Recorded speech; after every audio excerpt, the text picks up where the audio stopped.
Si hoy viniera el Señor Jesús, pregunto, ¿estaría listo para el examen? Me doy cuenta que soy un mayordomo del Señor para administrar mi vida, mis bienes, mis dones, mi familia, mi tiempo, mi cuerpo, etcétera. Razones por las cuales un día el Señor me va a pedir cuentas. He aquí, yo vengo pronto, dice el Señor. Retén lo que tienes para que ninguno tome tu corona. A esta hora, la Iglesia Metodista Independiente se reúne para presentar su programa En Espíritu y Verdad.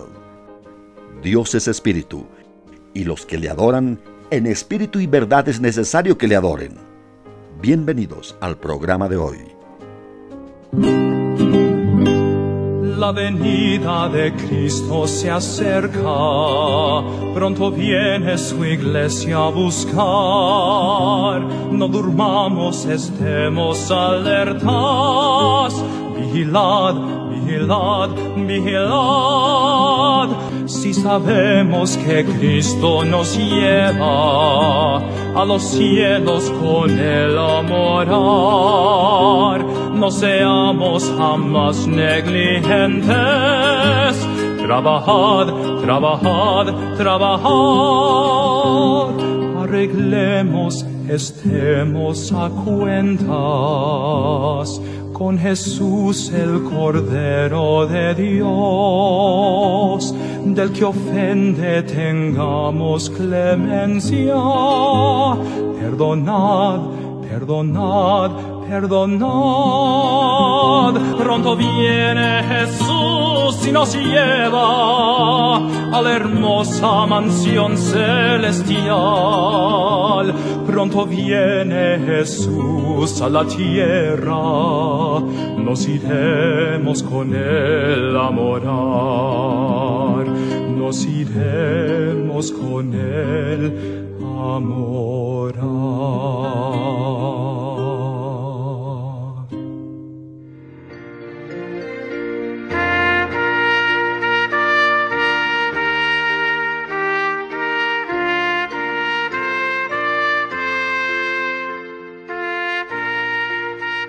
Pido que busquen por favor en Apocalipsis, el capítulo 3 y el versículo 11. Dice el Señor, he aquí, yo vengo pronto. Retén lo que tienes para que ninguno tome tu corona. El tema del tribunal de Cristo merece un estudio profundo, es un tema que ocupa mucho lugar en el Nuevo Testamento. No tanto en pasajes completos, pero sí en versículos que nos van dando todo lo que es la panorámica de ese evento que un día se ha de celebrar en el cielo. Pero en esta noche yo no quiero hablar en temas de estudio escatológico, sino en todo caso en un tema práctico para los creyentes, para prepararnos para ese evento en el cual estaremos aquellos que conocemos al Señor, dejando una lección, un desafío para nuestra responsabilidad, un aliciente para nuestra vida y también para nuestro compromiso como cristianos, como hijos de Dios. Y hay tres cosas en este versículo que quisiera destacar con ustedes en esta tarde. En primer lugar, una promesa inalterable. He aquí, dice el Señor, yo vengo pronto. En segundo lugar, una recompensa intransferible. Dice que nadie tome tu corona. Y en tercer lugar, una apelación impostergable. Retén lo que tienes. En primer lugar, una promesa inalterable. Dice el Señor, he aquí, yo vengo pronto. O dicho de otra forma, miren, alcen la vista, levanten su cabeza. Yo vengo pronto. Es promesa del Señor. La promesa de la segunda venida del Señor Jesucristo ocupa en la Escritura, en toda la Escritura, un lugar preferente. Se dice que uno de cada 20 versículos aborda este asunto, tanto en la primera fase de su venida como en la segunda. Ustedes saben, la venida del Señor, dijo alguien, es como un drama en dos actos. El primero es por la iglesia, el segundo es con la iglesia cuando inaugurará su reino en esta tierra. Esta promesa, dice el apóstol Pablo, escribiendo a Tito, que despierta en el creyente y en la iglesia del Señor una verdadera esperanza bienaventurada. Es decir, una esperanza dichosa, inmensamente feliz, al aguardar la manifestación luminosa o gloriosa de nuestro Señor Jesucristo, nuestro gran Dios y Salvador. No hay tema más consolador en la Biblia para descansar en su gracia que el tema de la venida del Señor. No hay tema más motivador para vivir una vida de compromiso que la venida del Señor Jesús. No hay tema más inspirador que nos lleve a una vida de santidad real que pensar, como el apóstol decía, que anticipando la venida del Señor nos vamos purificando como Él es puro. Así que me parece, hermanos, que estamos viviendo los albores de ese gran día. Como cuando el Señor vino por primera vez, ustedes recuerdan, algunos hebreos piadosos estaban aguardando la redención de Israel. Y yo creo que estamos viviendo días en los cuales el pueblo de Dios, la iglesia del Señor, está aguardando también la redención de nuestros cuerpos, el día que el Señor nos transforme. El mundo que vivimos, el grado de violencia que hay, los acontecimientos, la mundanalidad, el imperio de la carne en todo lugar, la incredulidad, son para nosotros no señales, porque las señales son para Israel, pero indicios de lo que será la próxima venida del Señor. Es como dice la Escritura, el juez está a las puertas. Y nosotros decimos con Isaías, oh, si rompiesen los cielos y descendieras, y a tu presencia se escurrieran los montes. Un día, ciertamente, resonará la trompeta, el shofar hebreo. Ustedes saben que había una de las fiestas en Israel, la fiesta de las trompetas, donde sonaban las trompetas y llamaban a congregación. Y un día, dice la Biblia, va a sonar la trompeta. No será la trompeta de pistones que conocemos, será seguramente ese sonido extraño del shofar llamando a reunión, a congregación. Y los creyentes, aquellos que vivimos, seremos en un parpadeo transformados a la imagen del Señor. Y los muertos se levantarán primero. Y allí estaremos en el encuentro del Señor en los aires para irnos para siempre a la casa del Padre. Pero allí será, hermanos, necesario un evento que tendrá por objeto la purificación de la iglesia. Antes de presentársela el Señor a sí mismo, una iglesia gloriosa, sin mancha, ni arruga, ni cosa semejante, antes de entrar en el goce de lo que serán las bodas del Cordero, la unión, el enlace celestial entre la iglesia y el Señor, la esposa amada y el esposo divino, tenemos que pasar por el examen del tribunal de Cristo. El tema del tribunal de Cristo, decíamos, es también un tema muy relevante. Es un evento que inexorablemente vamos a pasar. Es un examen necesario, ineludible, personal, delante de aquel a quien Dios concedió todo el juicio, el Señor Jesús. Allí estaremos ante el Señor para que sea revisado el curso de toda nuestra vida. Dice 2 Corintios capítulo 5 y versículo 10, es necesario que todos nosotros comparezcamos ante el tribunal de Cristo para que cada uno reciba según lo que haya hecho mientras estaba en el cuerpo, sea bueno, es decir, útil, o sea malo, o sea inútil. Toda obra imperfecta que se representa allí en la carta a los Corintios por la leña, el heno y la hojarasca será consumida por inútil. Pero toda obra digna, vista por el Señor como piedras preciosas, como oro, como plata, será recompensada y permanecerá por toda la eternidad para la gloria de Dios. Por esto, nuestro versículo que leímos dice, he aquí yo vengo pronto y mi galardón conmigo. Una promesa inalterable. El Señor viene y viene pronto. En segundo lugar, una recompensa intransferible. Dice que nadie tome tu corona. Este examen exclusivo para el pueblo de Dios, la iglesia del Señor, es un verdadero asiento de recompensas, no un trono de juicio. En el griego es la palabra bimá, no tronos. Es bimá, es un asiento de recompensas para recompensar, para premiar a los creyentes.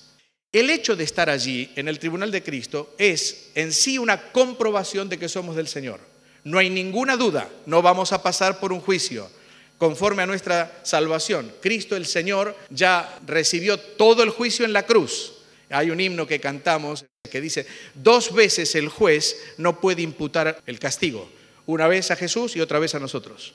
Si ya lo cargó sobre el Señor, estamos libres de todo juicio. Por lo tanto, el tribunal de Cristo no es para hablar de salvación, no es para condenar, sino para premiar las acciones de los creyentes. Mi salvación, queridos hermanos, la tuya también, no depende de mi perseverancia, de tu perseverancia, ni de mis obras, sino de la preservación divina, de la infinita fidelidad de Dios para nosotros. Así que el Señor Jesucristo será el que juzgue a su pueblo en aquel lugar y será Él mismo el que recompense a cada creyente por su tarea, por su fidelidad. La palabra más usada para premio o para recompensa primariamente significó un salario o un jornal pagado a un trabajador. Así aparece, por ejemplo, en 1 Timoteo 5:18, donde leemos: digno es el obrero de su salario. Y esa es la palabra. De modo tal que el premio allí es algo merecido, no es una dádiva. La recompensa, el premio, el galardón que menciona aquí el apóstol Pablo es pues algo que el Señor dará por haberlo ganado durante nuestra vida como creyentes. No es como la salvación que recibimos por gracia. Este juicio es según la obra que cada uno haya hecho mientras estaba en el cuerpo. Y el galardón, el premio, será conforme a esas obras. Las coronas no son herencia común de los santos. Las coronas son recompensas que se deben ganar.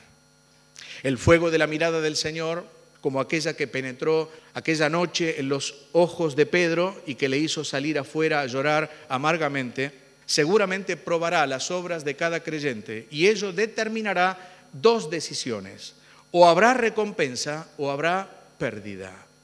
Colosenses 3:23 dice: y todo lo que hagáis, hacedlo de corazón, como para el Señor y no para los hombres, sabiendo que del Señor recibiréis la recompensa de la herencia, porque a Cristo el Señor servís. Mas el que hace injusticia, es decir, el que obra injustamente, recibirá la injusticia que hiciere.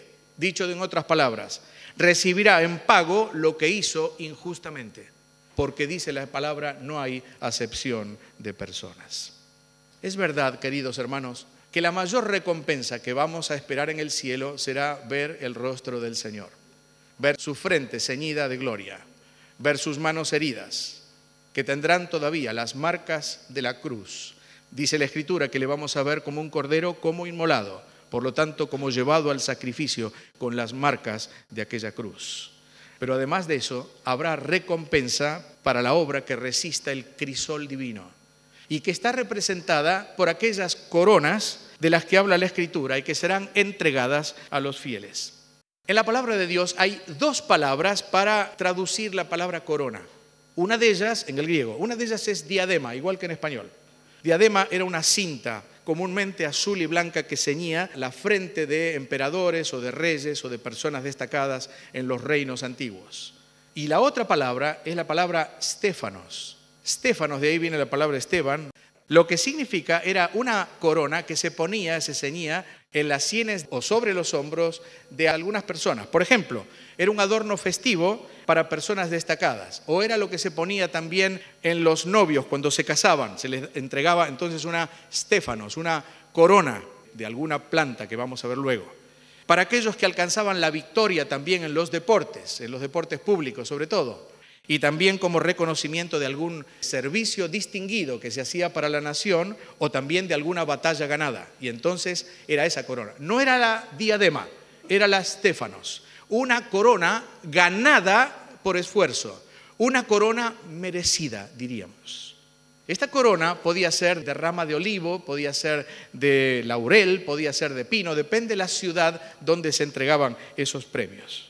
Así que el término que se utiliza siempre para hablar de premio en el tribunal de Cristo es la palabra Stéfanos, la corona dada a los vencedores, la corona ganada por la fidelidad en el desempeño de la tarea encomendada. Debemos pensar que esta recompensa será probablemente la capacidad de manifestar la gloria de Cristo por toda la eternidad. El destino del creyente, en definitiva, es dar gloria a Dios y servirle. Así que a mayor recompensa, mayor capacidad para dar gloria a Dios. y mayor capacidad también para servir al Señor por los siglos de la eternidad. Seguramente ustedes conocen el tema, pero vamos a abundar un poquito más en esta tarde para ver cuáles son esas coronas que habrá en el tribunal de Cristo, que estarán en el estrado del juez, a disposición de aquel que pueda recibir de él esas palabras del Evangelio. Bien, buen siervo y fiel. Sobre poco has sido fiel, sobre mucho te pondré. Entra en el gozo de tu Señor. En primer lugar, la corona incorruptible. Y esto es para los que venzan sobre los impulsos de la vieja naturaleza en la dura contienda que tenemos los creyentes entre la carne y el espíritu. 1 Corintios capítulo 9, versículos 24 y 25. ¿No sabéis que los que corren en el estadio, todos a la verdad corren, pero uno solo lleva el premio? Corred de tal manera que lo obtengáis. Y todo aquel que lucha, de todo se abstiene, y ellos a la verdad, para recibir una corona corruptible, pero nosotros una incorruptible. Pablo está hablando un lenguaje común en el primer siglo, el lenguaje de los atletas, de aquellos que competían en los juegos griegos, en la carrera, en la lucha, en el box. En este caso tomamos esto solamente dos, la carrera y la lucha. La vida cristiana, queridos hermanos, es como una carrera. Esta carrera es la que estamos corriendo, la carrera que dice Hebreos 12 que nos es propuesta, poniendo los ojos en Jesús, el autor y consumador de la fe. Ahora, en esta carrera todos estamos corriendo, pero no todos van a llevar el premio. Por eso Pablo dice, corred de modo que lo obtengáis. Correr la carrera cristiana demanda un tremendo esfuerzo, determinación, dedicación, decisión. Y la decisión de correr la carrera no se hace cuando nos convertimos o cuando nos bautizamos o en alguna reunión cuando levantamos la mano en señal de consagración. La carrera se corre todos los días y la decisión de correr la carrera fielmente se corre todos los días. Esto significa, hermanos, que tenemos que emplear todo nuestro esfuerzo, cada gramo de energía, poniendo todo el empeño para salir victorioso. Pero no en la energía de nuestra carne, sino en el poder del Espíritu de Dios. Cuando en el versículo 25 dice, y todo aquel que lucha, la palabra lucha es una palabra muy fuerte, es la palabra en griego agona, de ahí viene la palabra agonía. Y la agonía es una lucha entre la vida y la muerte. Y Pablo dice, estamos corriendo una carrera agónica entre la vida y entre la muerte. La vida cristiana, queridos hermanos, no es una experiencia fácil. Dios no nos llamó a una experiencia fácil. Cuando nos dijo, sígueme, nos dijo también, como aquellos que estaban en su tiempo, tome cada uno, cada día, su cruz y sígame. La vida cristiana es una vida difícil, es una experiencia dura, es una experiencia sobrehumana cuando hablamos en términos naturales, en términos del hombre natural, del hombre carnal. Es la lucha entre las demandas de la carne, es la lucha contra los atractivos del mundo, contra las tentaciones de Satanás y de sus huestes. Y una lucha tan sobrehumana necesita ser vivida con un poder también sobrehumano, el poder de Dios. Este poder de Dios es solamente posible cuando el creyente se viste la panoplia, la armadura del cristiano. El yelmo de salvación, la coraza de justicia, el cinto de verdad, el calzado del evangelio, el escudo de la fe, la espada del espíritu y la oración como elemento vital para resistir en la lucha de cada día. Ahora, un atleta que triunfa en el mundo del deporte o un soldado que está dispuesto a vencer en la batalla en su ejército, no están envueltos en una vida disipada. Viven una vida sacrificada en muchos aspectos, esforzándose al máximo, dedicando su deporte, su tarea a una verdadera disciplina. Y eso es lo que el creyente necesita, vivir una vida de disciplina. Dios no nos ha llamado a dormir, ni estar apoyados sobre un cómodo cojín. Dios nos ha llamado a una vida de lucha, de contienda, y eso significa que nosotros tenemos que vivir una verdadera disciplina diaria. El creyente que tiene aspiraciones de recibir un premio ante el tribunal de Cristo debe pagar un alto precio, la disciplina en su vida. Por eso Pablo, cuando escribe, dice, de todo se abstiene, o literalmente, en todo ejerce dominio propio.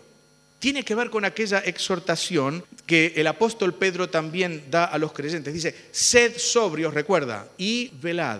¿Qué es ser sobrio? Es tener la mente en control para vivir una vida de disciplina, una vida en la cual me abstengo de aquellas cosas que no son de Dios, que no son la voluntad de Dios, que no agregan a la vida cristiana, que no son un aporte para la santidad, que mellan mi compromiso como creyente, que me van a privar del premio cuando llegue al tribunal de Cristo. Dice el apóstol Pablo, ya que habéis resucitado con Cristo, buscad las cosas ¿de dónde? De arriba, donde está Cristo sentado a la diestra de Dios. Y agrega, poned la mira en las cosas de arriba, no en las de la tierra, porque estáis muertos y vuestra vida está escondida con Cristo en Dios. Poner la mira significa literalmente orientar la mente. Y yo pregunto en esta tarde, queremos el premio, ¿verdad? Queremos la corona incorruptible allí en el estrado del juez, en el tribunal de Cristo. ¿Cómo estamos orientando nuestra mente? Lo digo particularmente para los jóvenes, aunque para todos. ¿Cómo estamos orientando nuestra mente? ¿Hacia dónde nuestra mente está yendo? ¿Cuál es el alimento de nuestra alma? ¿Cuál es el interés de nuestro corazón? ¿Cuál es el atractivo para nuestro espíritu? ¿Cuál?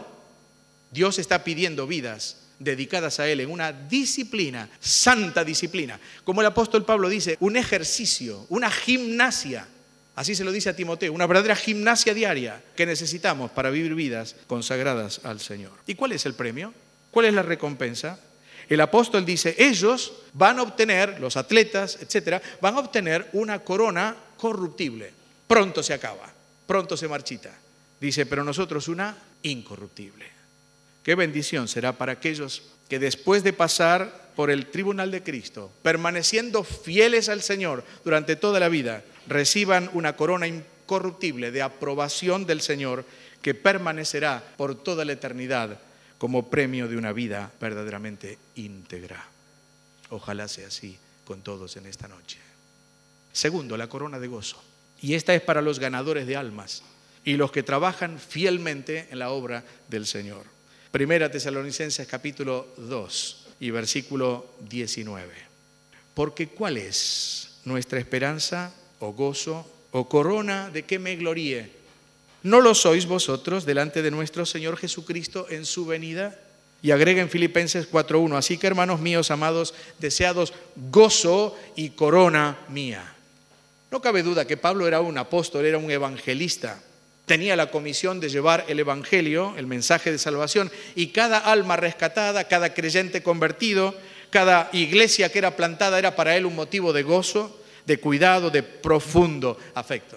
Llenaba su corazón el pensar en los creyentes. En Filipenses dice, cómo os añoro, cómo os amo en las entrañas de Jesucristo. Y la palabra allí es añoro, cómo os añoro. En otro lugar dice, no puedo más, necesito ir a veros. El deseo de ver a esas almas que habían sido ganadas por el poder del Evangelio, pero a través de esa cruzada de vida y de salvación que Pablo tenía con judíos y con paganos. Una hueste de hombres y mujeres, ganados de la ignorancia a la fe, de la perdición a la vida eterna, era el aliciente mayor de este campeón de la gracia de la iglesia del Señor. Y Pablo podía vislumbrar ese día glorioso, día en el cual vería, como leímos hoy, una multitud de creyentes transformados y su alma rebosaba de gratitud. Sería su corona, la corona gozosa que él llevaría por la eternidad. Ahora, hermanos, el gozo de Pablo puede ser el gozo de cada creyente también en esta tarde. El gozo de Pablo de ver un día esa multitud vestida de ropas blancas rodeando al Cordero puede ser también el gozo de cada uno de nosotros. Si con nuestro testimonio, mensaje, oración, ofrenda, cuidado, pastoreo, exhortación cariñosa, vamos no solamente ganando a aquellos que no son del Señor, pero cuidando a aquellos que son del Señor. Porque ¿sabe una cosa? La tarea de evangelismo se hace entre los que salen afuera, los que oran adentro, los que ofrendan con su bolsillo, los que están regando esa planta que se está sembrando. Mire, la Biblia lo dice así. Unos siembran, otros riegan, otros ciegan, pero siempre el crecimiento, ¿quién lo da? Dios. Dice, así que Pablo, ni el que planta es algo, ni el que riega, sino Dios que da el crecimiento. Y el que planta y el que riega, dice, son una misma cosa, aunque cada uno recibirá su recompensa conforme a su labor.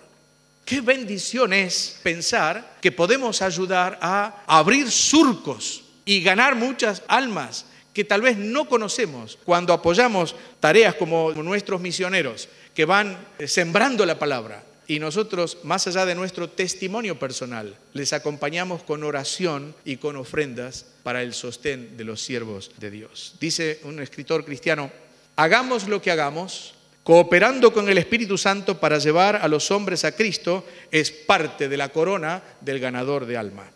Y entonces la pregunta en esta noche es, ¿veremos algún día en el cielo alguna piedra preciosa adornando las sienes del Señor?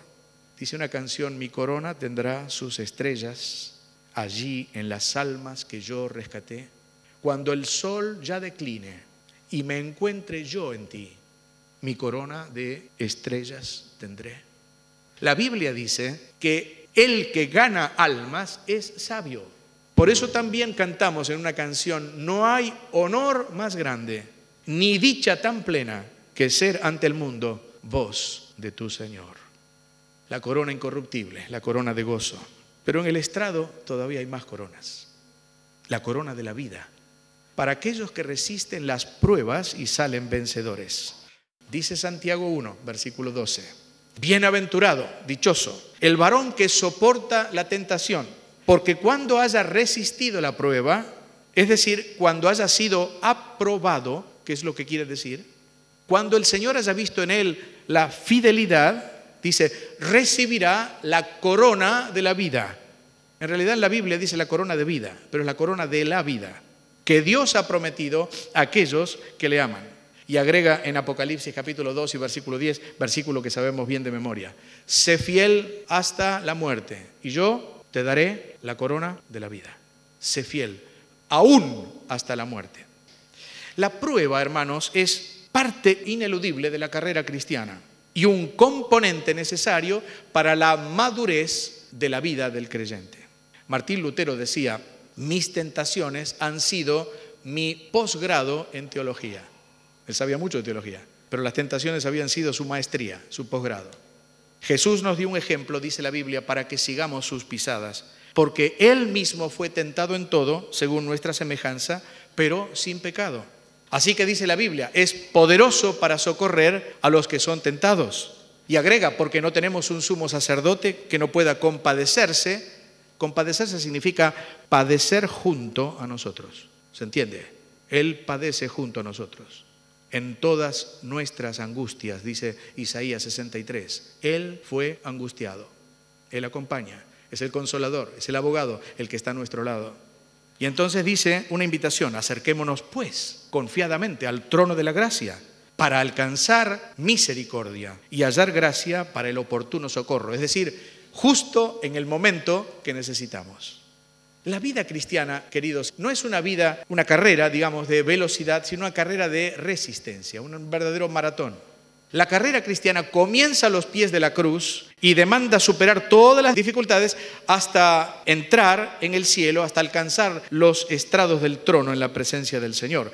Esa etapa de la salvación se llama la santificación del creyente. Es la etapa de madurez. Y allí habla de resistir la prueba, el que resistiera la prueba.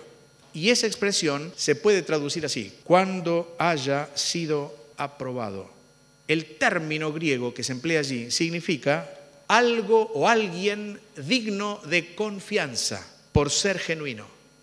Por ejemplo, un metal que resiste la prueba de la pureza.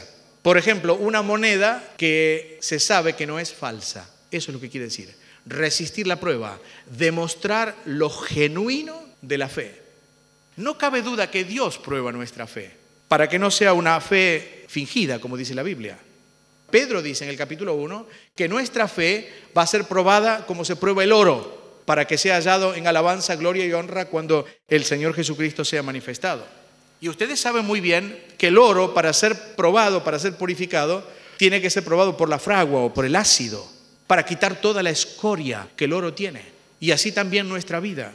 Dios es el gran orfebre En Malaquías, el capítulo 3, verso 3, hay una visión del Señor que a mí me encanta. Dice allí, se sentará para afinar y limpiar la plata, porque limpiará a los hijos de Leví, los afinará como a oro y como a plata.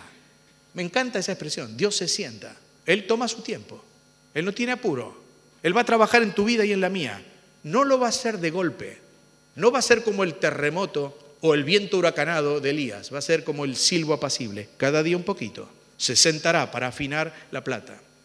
Hay un versículo también en el Salmo 66 que dice así, una figura preciosa, dice, porque tú nos probaste, oh Dios, nos ensayaste o nos purificaste como se afina la plata. ¿Usted sabe lo que hacía el orfebre? El orfebre en la antigüedad pulía el metal hasta que su rostro se podía ver en aquel metal. Y eso es lo que hace Dios con tu vida y con la mía. Pule tu vida a través de las pruebas hasta que el rostro del Señor Jesús, como dice 2 Corintios 3:18, la misma imagen del Señor se vea en nuestra vida. Ese es el significado de la prueba. Por tanto, está muy bien lo que dice Santiago. Bienaventurado el varón que soporta la tentación. Es muy bueno ver en 1 Pedro otra preciosa verdad. Dice allí que debemos ser afligidos en diversas pruebas. Usted sabe, la palabra diversas es una palabra que significa multicolor, pruebas de distintos colores. Y así es nuestra vida. Pruebas en lo físico, en lo moral, en lo sentimental, en el trabajo, etc. Todas las pruebas, multicolores pruebas. Pero me encanta ver en el capítulo 4 y verso 10 de 1 Pedro que también habla de la multiforme o multicolor, es la misma palabra, gracia de Dios. Así que si tenemos diversidad de pruebas, tenemos diversidad de la gracia de Dios. Por cada prueba, una porción de la gracia de Dios. Una porción doble de la gracia de Dios cuando lo necesitamos para sostenernos en nuestra vida. Bendita suficiencia de nuestro Señor.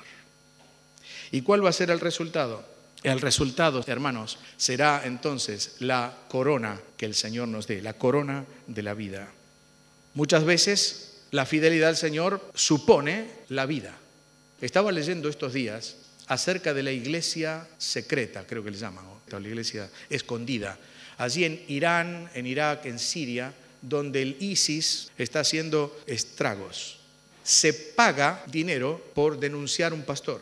Se secuestran a los creyentes, se les mandan a la cárcel y pagan con su vida a menos que abjuren de su fe.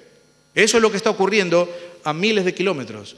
Creo, hermanos, que tenemos que en nuestras iglesias orar fervientemente por esos hermanos. La iglesia del Señor necesita eso. Pero quiere que le diga una cosa, estoy convencido, porque ha ocurrido en toda la historia, desde el primer siglo.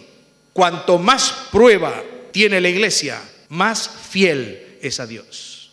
La prueba no hace caer al cristiano, la prueba levanta al cristiano. Usted ha pasado alguna vez por una prueba, ¿verdad? ¿Cuándo oró más a Dios? ¿Cuándo sintió más dependencia del Señor?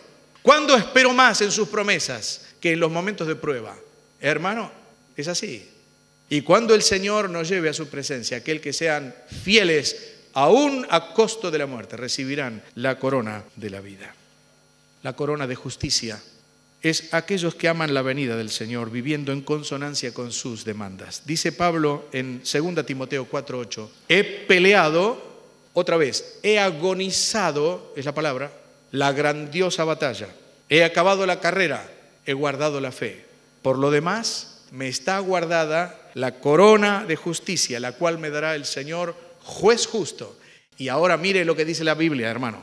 Y no solo a mí, sino a todos los que aman su venida. Esa corona también es para usted y también es para mí.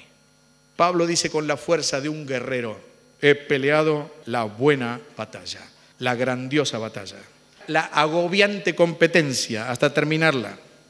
Añade como si fuera un atleta de fe, con toda certeza, he acabado la carrera. Cuando escribe a los filipenses le dice, hermanos, yo no pretendo haberlo alcanzado, pero esto sí hago. Teniendo lo que está delante, me olvido de lo de atrás y prosigo a la meta, al premio de la soberana vocación. Está corriendo la carrera, pero está terminando la carrera. Está en los umbrales del cielo. Ya vislumbra el gozo de la presencia de Dios. Y dice, he acabado la carrera, ya está, estoy listo. Y concluye con la convicción de un maestro de la doctrina. He guardado la fe. ¿Y qué es la fe? La fe es la doctrina. La fe es la enseñanza. La fe es ese tesoro que él tenía, él dice, en vasos de barro, y que usted y yo tenemos. Y que tenemos que leer, meditar, estudiar, enseñar, proclamar. Es el tesoro en vasos de barro para que la excelencia sea del Señor. Pablo sabe que ha aprobado su examen final. Otros han desertado en el camino, pero él está por cruzar la línea y dice, me la va a dar el Señor, que es juez justo, en aquel día, y no solo a mí, sino a aquellos que aman su venida. Finalmente, la corona de gloria. Y la corona de gloria es para los pastores que apacientan fielmente la grey del Señor. Dice Pedro, en 1 Pedro 5, verso 4, y cuando aparezca el príncipe de los pastores, o el pastor principal, vosotros recibiréis la corona incorruptible de gloria. Para aquellos que aman el rebaño, para aquellos que cuidan el rebaño, para aquellos que lo hacen de buena gana, con sincero deseo, no como teniendo señorío sobre la grey, sino siendo ejemplos del rebaño de Cristo. Grey quiere decir rebaño. Es una tarea honrosa, pero difícil. Y solo es posible llevarla a cabo tomando fuerzas de la gracia. ¿Qué es apacentar? Apacentar es atender, es cuidar, es alimentar, es guiar, es conducir, es interceder, es defender al pueblo de Dios. Y esto requiere una dedicación especial, una dependencia especial, una humildad especial y un amor especial. Aunque en respuesta no haya ni reconocimiento, ni gratitud, ni comprensión, ni nada. Pablo lo decía en estas palabras, aunque amándoos más, sea amado menos. Ese es un pastor. Pero la carrera del pastor termina cuando llega la corona. Y la corona, dice acá, será una corona inmarcesible. ¿Qué es inmarcesible? Que no se marchita. En la antigüedad ponían las coronas de flores, en algunos casos, sobre las sienes, pero las flores se marchitan. Pero esta es una corona inmarcesible. No perderá ni su belleza ni su perfume, reflejará sin duda la gloria inmarcesible del eterno Dios. El príncipe de los pastores fue un día coronado y la Biblia dice que fue coronado con corona de espinas. Pero también dice, en Hebreos 2:9, vemos al Señor Jesús coronado de gloria y de honra por el padecimiento de muerte. Así que el Señor Jesús comparte los sufrimientos, si los hay, pero también comparte la gloria para aquellos que le aman. Resumiendo, hermanos, una promesa inalterable. He aquí, yo vengo pronto, dice el Señor. Una recompensa intransferible, que ninguno, que nadie tome tu corona. Y para concluir, entonces, una apelación impostergable. Dice, retén lo que tienes. Estoy aguardando, ¿estás aguardando la venida del Señor? O tal vez desearíamos que demorara un poquito para arreglar algunos asuntos. Él viene ya.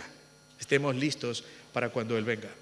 El tribunal de Cristo, el tema del tribunal de Cristo, ¿te llena de temor o de santa expectativa? Si es lo primero, es porque hay que hacer algunos ajustes todavía en nuestra vida, conducta, trabajo, servicio, fidelidad, etc. Si hoy viniera el Señor Jesús, pregunto, ¿estaría listo para el examen? ¿Me doy cuenta que soy un mayordomo del Señor para administrar mi vida, mis bienes, mis dones, mi familia, mi tiempo, mi cuerpo, etcétera? Razones por las cuales un día el Señor me va a pedir cuentas. Vivo una vida comprometida para el Señor, trato de serle fiel. ¿Seré que algún día mereceré la corona incorruptible? ¿La de gozo? ¿La de la vida? ¿La de justicia?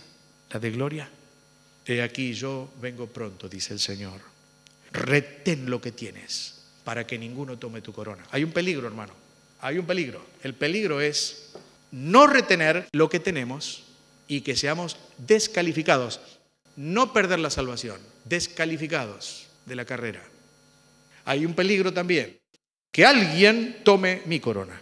Y yo no quiero perder la corona. 1, 2, 3, 5. Las coronas que el Señor... Tal vez esto sea simplemente una muestra.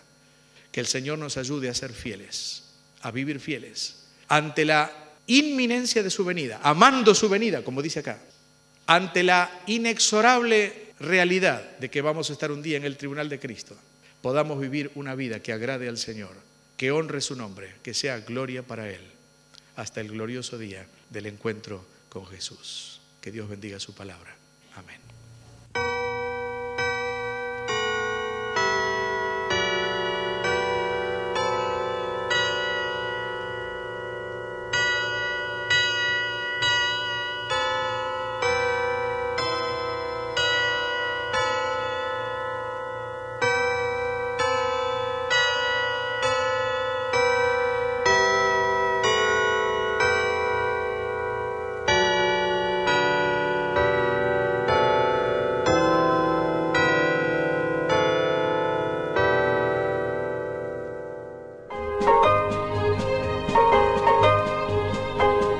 Hasta aquí, la Iglesia Metodista Independiente ha presentado En Espíritu y Verdad. Dios es Espíritu, y los que le adoran, en espíritu y verdad es necesario que le adoren. Que el Señor les bendiga.